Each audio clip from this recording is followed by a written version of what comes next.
النهاردة هنعمل مع بعض بوريك الأفران بس على طريقتنا. اقتصادي جدا، هش جدا، صحي جدا جدا جدا، وايه وباظظ خالص. وهقولك عمل معايا كده ليه. يلا بينا على طول من غير ما اطول عليكم. لو انتوا اول مرة تشوفوني اشتركوا في القناة، فعلوا زر الجرس، ويلا بينا على طول نقول مقادير البوريك التحفة ده عملناها ازاي. بعد ما نصلي على الرسول عليه افضل الصلاة والسلام، هنسمي بسم الله وهنجيب ربع كوباية مية دافية. هننزل فيها بمعلقة صغيرة من الخميرة الفورية،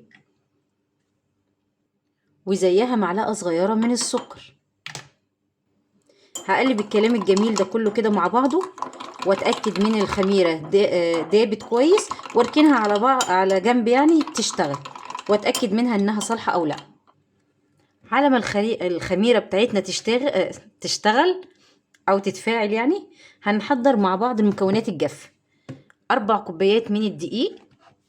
بص بقى حبيبتي، الدقيق عندي كوبايتين من دقيق متعدد الاستخدامات، عليهم كوبايتين من دقيق الاهرام اللي هو الجلوتين فيه عالي جدا.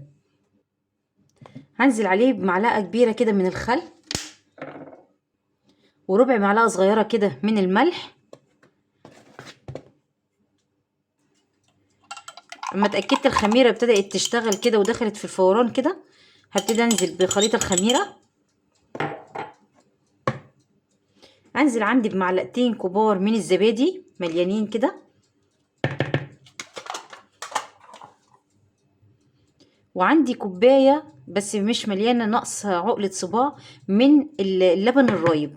بص كده، ده لبن عندي انا قعد فلقيته عمل رايب تمام، عجنتي بيه. لو ما عندكيش بتعملي علبة زبادي كاملة وتكملي بالباقي لبن او مية عادي تمام.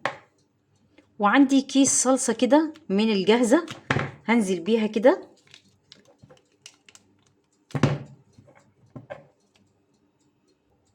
هبتدي اعجن العجين الكلام الجميل ده كله مع بعضه، ولو احتجت ميه بزود او حليب تمام. زي ما اتفقنا، لو احتجت سوائل بزود ميه او حليب. جبت كده ربع كوبايه ميه وهنزل بيها واحده واحده. بصي كده يا حبيبتي، العجينه عندي لونها فاتح، انا عايزه لونها البوريك بالظبط اللي موجود في الافران. هزود معلقه صلصه تاني، انا حطيت معلقه وهزود معلقه تاني، انا عايزاها اللون بالظبط. نزلت معلقه ونص كده تقريبا. هبتدي اعجن برضو ربع كوبايه الميه، نزلت حبه حبه لما اتبقى معايا حوالي معلقه كبيره كده بالشكل اللي انت شايفاه ده. العجينة عندي بقى شكلها زي ما انت شايفة، هي مش محتاجة سوائل، بس هنزل عليها بس بحوالي 3 معالق كبار من الزيت، واحدة واحدة كده، وهشربهم لها اهي. معلقتين كبار او 3 من الزيت، وبرضه تنزلي بيهم واحدة واحدة. بص حبيبتي، دي شكل العجينة بعد ما قعدت 5 دقايق اعجن فيها بالشكل اللي انت شايفاه ده، بعد ما شربت لها الزيت. انا عايزاها طرية وبتلزق، بس ما بتلزقش في الايد يعني. بصي جميلة. هبتدي اغطيها ببلاستيك راب او غطا، وادخلها مكان دافي، هي فرن البوتاجاز امن حاجه. وبعد كده هسيبها يتضاعف حجمها، وبعد كده نكمل باقي خطوات الوصفه بتاعتنا.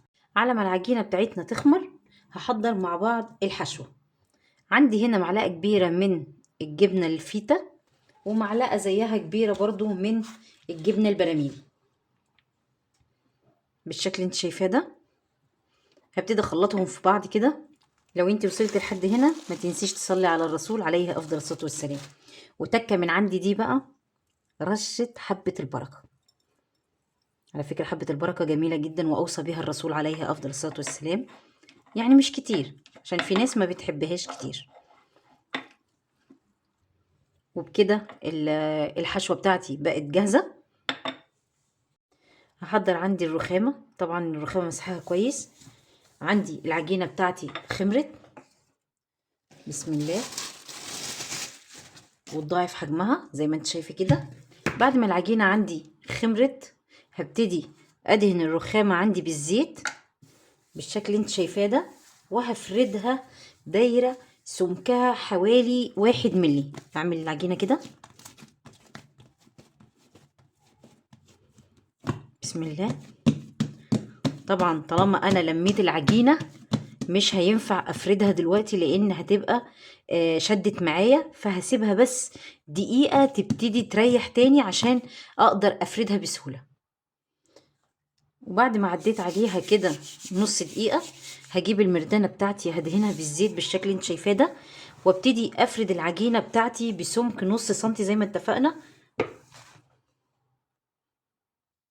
عندي كوباية تمام، اللي هو الحرف بتاعها كده على شكل دايرة، ابتدي ادهنها بالزيت كده وابتدي ابتدي اطلع دايرة دايرة كده من العجين بتاعي، واجيب الجبنة بتاعتي بالشكل اللي انت شايفاه ده، نزلها كده.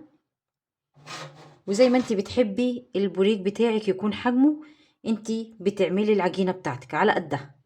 بقفله كده بالشكل اللي انت شايفاه ده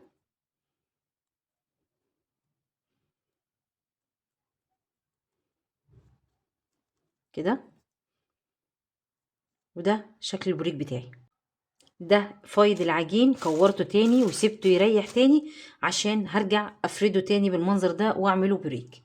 بسم الله ما شاء الله، 4 كوبايات الدقيق عملوا معايا الصاج ده كامل، وصاج الا ربع تاني. هسيبه في مكان دافي يخمر. وده شكل البوريك بتاعنا بعد ما تضاعف حجمه. تمام. بعد كده هدهنه بالحليب فقط لا غير، وبعد كده هزوقه بحبة البركة، وهدخله على فرن سابق التسخين على درجة حرارة 180. اشغل من تحت بس والشبكة في النص وياخد اللون من تحت، وبعد كده اشغل عليه الشواية ياخد اللون من فوق. ما بنشغلش الاتنين مع بعض، وهوريكم شكله النهائي عامل ازاي. بصوا حبايب قلبي، بصوا البوريك. بس دي للأمانة أنا زودت كمية الجبنة جواها فطلعتها لبره.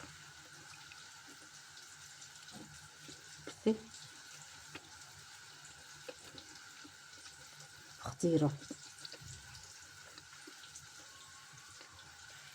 عايزة أوريكي هشة قد إيه. بصي أقسم بالله، بصي. بس نصيحة مني ليكي عشان ما يعملكيش المنظر ده، ما تمليش قطعة العجينة جبنة، يعني يا دوب قطعة صغيرة. جربيه على طريقتي، وما تنسناش في اللايك والشير والسبسكرايب وتفعلي زر الجرس عشان يوصلك منا كل جديد. دمتم في حفظ الله، والسلام عليكم ورحمة الله وبركاته. بألف هنا وشفا. أنا اللي هاكل القطعة المليانة دي.